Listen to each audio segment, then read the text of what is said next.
हाँ जी, 12th class probability की मेंटल मैथ्स प्रैक्टिस का 6 डे बेटा। चलिए देखें फर्स्ट क्वेश्चन।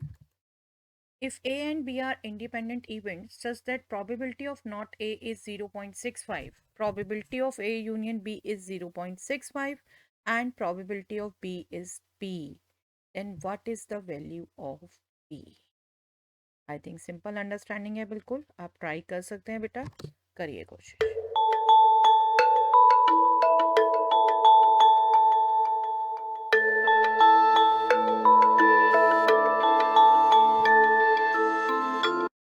आई होप बेटा आपको क्लियर है, आपने यहाँ एडिशन थ्योरम यूज की।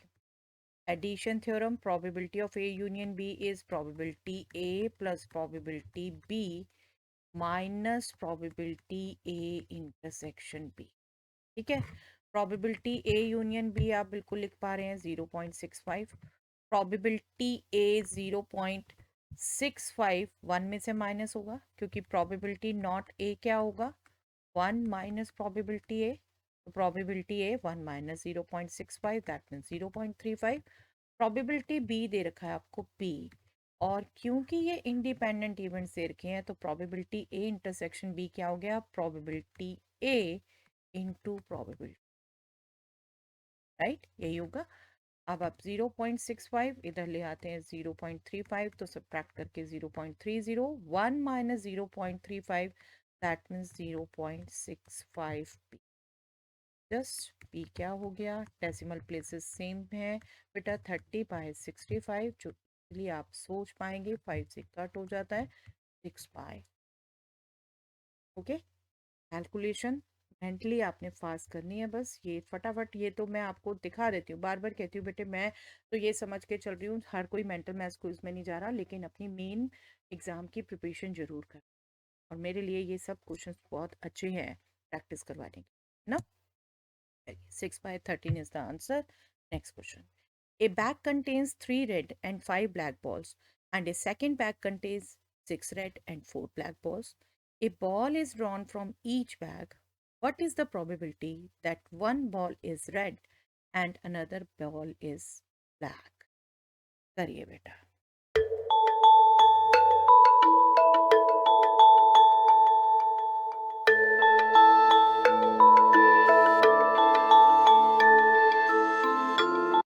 देखिए, आप बैग्स वाले क्वेश्चंस की बहुत प्रैक्टिस कर चुके हैं ऑलरेडी। फर्स्ट बैग में आपको बोला 3 रेड 5 ब्लैक बॉल्स, ठीक है। सेकंड बैग में आपको बोला 6 रेड 4 ब्लैक बॉल्स। अब आपको कहा है प्रोबेबिलिटी क्या होगी, दोनों में से बॉल निकाली है, एक रेड और एक ब्लैक हो, ठीक है। अब ये प्रोबेबिलिटी क्या होगी, रेड फर्स्ट में से हो ब्लैक सेकंड में से हो, जब दोनों में से निकल रही है एक एक निकल रही है, और रेड सेकंड में से हो तो ब्लैक फर्स्ट में से हो, ये प्रोबेबिलिटी होगी ना। और ये आपके दोनों में से निकालना इंडिपेंडेंट रहेगा, तो ये आपका होगा probability R1 into probability B2, मतलब रेड फर्स्ट में से आना इंटू प्रोबेबिलिटी ब्लैक सेकंड में से आना। जो नो डाउट, देखो मैं आपको फिर से कह रही हूँ कि मैं आपको सिर्फ आप समझ सको ये लिख के बता रही हूँ, अदरवाइज बहुत इजी है आपका मेंटली इसको सोचना। आप फटाफट ये क्रॉस नंबरिंग सोचेंगे, और ये देखिए ये टोटल 8 बॉल और ये टोटल 10 बॉल, ये आपका, लेट मी जस्ट राइट, ये आपका 8 रेड बॉल 3 बाय 8 आना है, ये आपका 4/10 आना है, और उधर इधर से रेड सेकंड से 6/10 आना है, और 5/8 आना है। आई जस्ट वॉन्ट टू से कि 8 और 10 इनको मल्टीप्लाई करके आप डेनोमिनेटर सोचेंगे मेंटली जब सोचेंगे 80, और cross multiplication number of red को नंबर ऑफ ब्लैक से, नंबर ऑफ ब्लैक को नंबर ऑफ रेड से, ये एडिशन सोचेंगे, मतलब 12 + 30, यही आ रहा है देखिए यहाँ 12 30 80, तो 12 + 30/80 दैट विल बी 42/80, और बिल्कुल इसको ये आपका जस्ट 2 से कैंसिल होगा बेटा 21/4। ओके, अगेन एक बार बोल दूं, ये शॉर्टकट से जो आप निकालेंगे पहले बैग में 8 बॉल्स, दूसरे बैग में 10 बॉल्स। आपको दिख रहा है 1 रेड 1 ब्लैक का आपने मल्टीप्लाई करना है, तो डेनोमिनेटर 80 आने वाला है। ठीक है, टोटल नंबर आपका। और न्यूमैरेटर में आपको क्रॉस मल्टीप्लाई करना है, जो इसमें रेड है ब्लैक से मल्टीप्लाई करिए, जो इसमें ब्लैक है वो दूसरे में रेड से मल्टीप्लाई करिए। 12 प्लस। ओके। नेचुरली आपकी प्रैक्टिस के बाद कुछ प्रैक्टिस आप अपने आप ही बना लेते हैं बेटा, जस्ट मेरी ड्यूटी है, मैं गाइड कर रही हूँ। चलिए next. A coin is tossed 5 times. What is the probability that tail appears an odd number of times? Coin 5 times toss हो रहा है, tail odd number of times आएगा बेटा। करिए क्वेश्चन।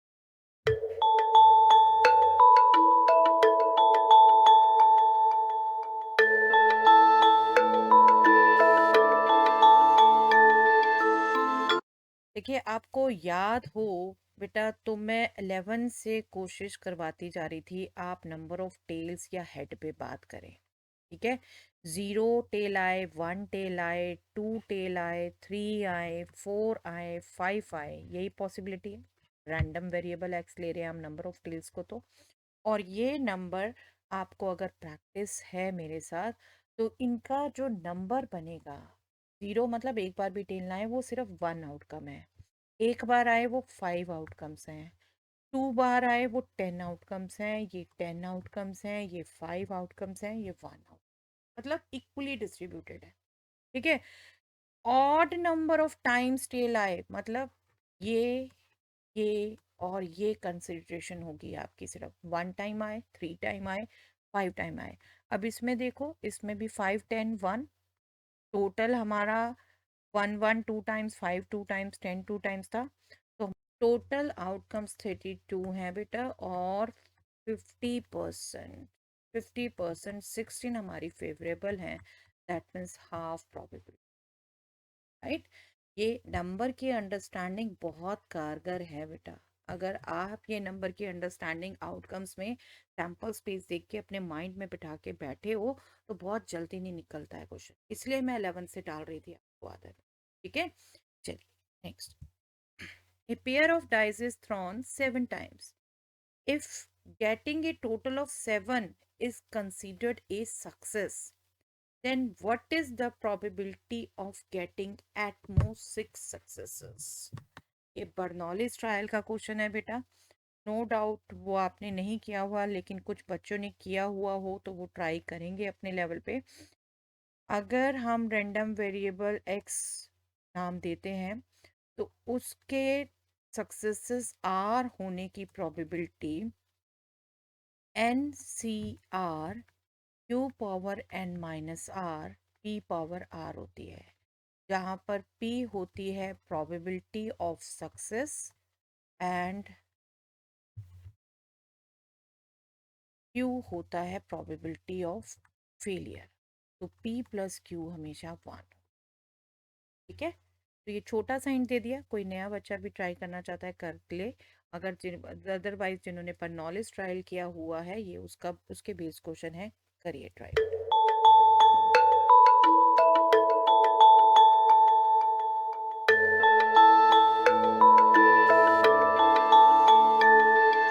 देखिए, आप समझ पा रहे हैं, तो यहाँ पर बात हो रही है एट मोस्ट 6 सक्सेस की। दैट मीन्स अब 7 टाइम्स जब थ्रो हो रहा है, तो मैक्सिमम 7 सक्सेसेस हो सकते हैं। दैट मीन्स सिर्फ 7 सक्सेस होने को छोड़ा जा रहा है, और टोटल प्रोबेबिलिटी 1 होती है। तो 1 minus probability X equal to 7 होगा। Right.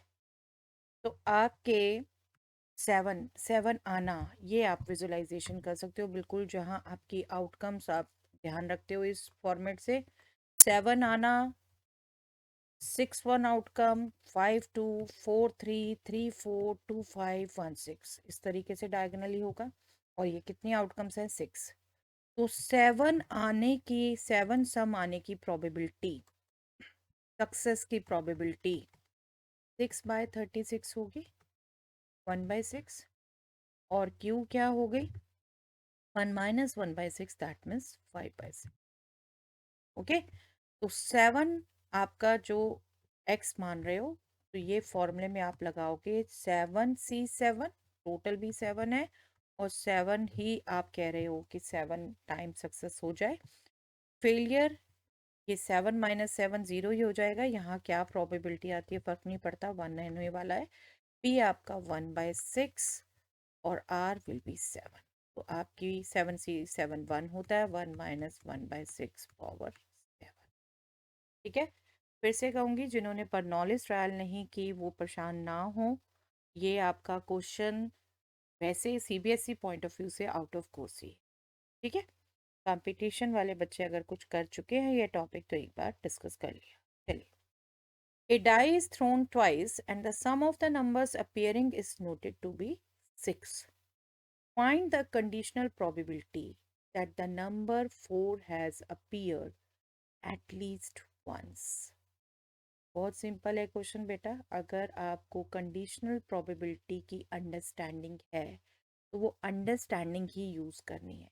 Very simple to do, करिए ट्राई।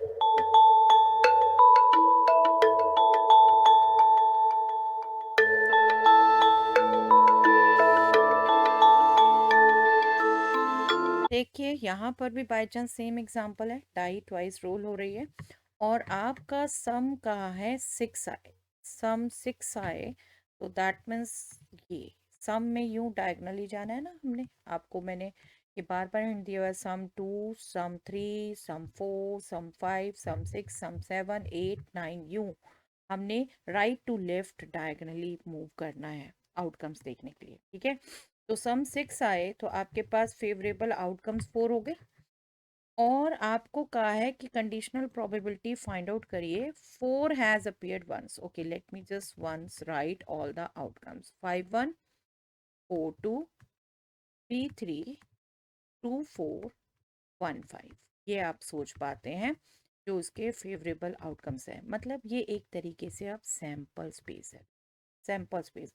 और कंडीशनल प्रोबेबिलिटी निकालनी है, 4 has appeared at least once. सिर्फ 2 आउटकम्स फेवरेबल हैं। तो कंडीशनल प्रोबेबिलिटी की अंडरस्टैंडिंग क्या कहती है, अब 2 फेवरेबल आउटकम्स और सैंपल स्पेस में अब 5 36 नहीं। ठीक है, कंडीशनल प्रोबेबिलिटी जो पहले इवेंट हो चुकी उसको सैंपल स्पेस काउंट करते हैं आप। तो आपका आंसर हो गया 2/5 और आई एम श्योर आप निकाल चुके होंगे बेटा मेरे से। ओके, चलिए आज के लिए इतना ही बेटे।